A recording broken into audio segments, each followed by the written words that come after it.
сайн байцгаана залуусаа. Cheetah King та бүхэндээ энэ хөвчлэрээ уулзж байгаа таатай байна. Олон жилийн хугацааны дараа.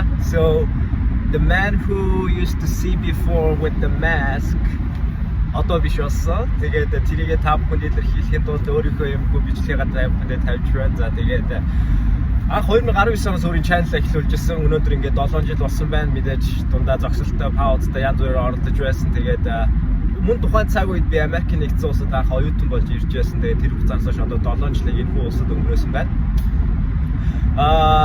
Цагаач оюутан гэдэг байршилд энэхүү улсад оршид тогтнох ихэндээ надад хэцүү санагдчихсэн. Гэхдээ өнөөдөр яагаад ч юм бэ өөрийнхөө өнгөрсөн 7 жилийн хугацааг та бүхэндээ дүгнэлцээд ярихыг хүслээ. 7 жил өөрийн гэр бүл, амьдрал, өөрийн бизнес, сургууль, хөдөлмөр бүх зүйлээ зохицуулан карьер, амьдралаа авч явна гэдэг зүйл миний хувьд хизээж байж боломгүй зүйл гэж санагддаг байсан. Ялангуяа хүний нутагт.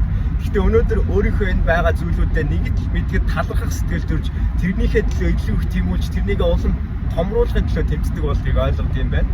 Тэгээд залуучуудаа би хэлэхэд та бүхэнд маш их боломж олцсон байгаа. Тэгээд тэрнийхээ төлөө хичээж тэмүүлж явах хэрэгтэй шүү. Тэгээд хичнээн хол харагдчихсэн чиний мөрөөдөл өнөөдөр чиний нэг алхам тавихаас эхэлдэг байгаа шүү. Тэрийг та бүхэндээ хэлхийг хүссэн юм. Тэгээд цаашдаа олон зүйлүүдээр уулзах хичээх болно.